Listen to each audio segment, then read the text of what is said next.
ആരാ മനസ്സിലായില്ലല്ലോ? ഞങ്ങൾ കുറച്ച് ദൂരെന്നാണ്. ചിറ്റാറ്റുകര കമ്പനി തിരുനാളിനെ കുറിച്ച് സോഷ്യൽ മീഡിയ വഴി ധാരാളം കേട്ടിരിക്കുന്നു. സാർമാർ എന്താ ചെയ്യുന്നത്? ഞങ്ങൾ നാസയിലെ സയന്റിസ്റ്റുകളാണ്. അതെയോ? ചരിത്രപ്രസിദ്ധമായ ചിറ്റാറ്റുകര പള്ളിയിൽ പ്രാർത്ഥിച്ചിട്ട് പോകാമെന്ന് കരുതി വന്നതാ.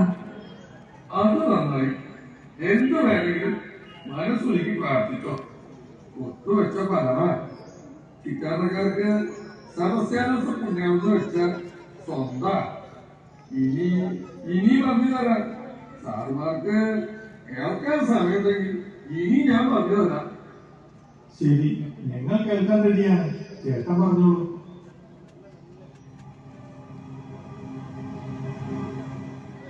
ഏകദേശം ഒരു 100-150 കൊല്ലം മുമ്പ് ഈ ഗ്രാമത്തിലൊരു നടത്തിയും ഉണ്ടായി.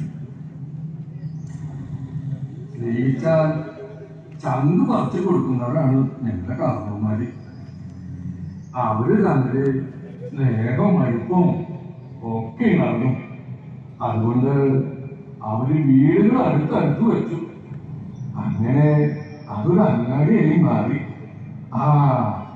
നിങ്ങൾ വന്ന ആ വഴി തന്നെ. അങ്ങനെ ഇരിക്കുമ്പോഴാണ് ഈ നാട്ടിലൊരു നടപ്പുദീനം വരുന്നത്.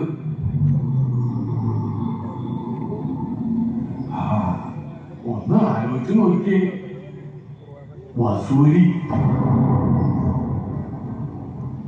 വസൂരിന്ന് പേര് കേൾക്കുമ്പോ അപ്പ തന്നെ പേടിക്കും. ഈ അസുഖം ഈ നാടിനെ ഒന്നും വളർത്തിക്കും. സംഹാര താണ്ഡവമായി.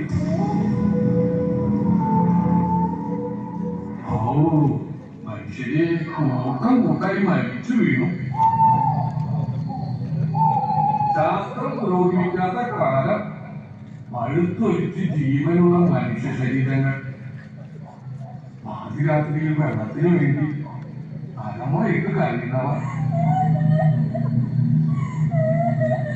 ഒരിക്കൽ വെള്ളം കൊടുക്കാൻ പോലും ആരും അവരുടെ അടുത്തേക്ക് പോയിരുന്നില്ല.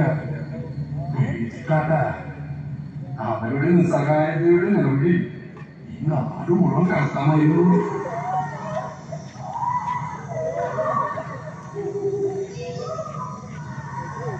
ഒരിക്കൽ വസൂരി വന്നു.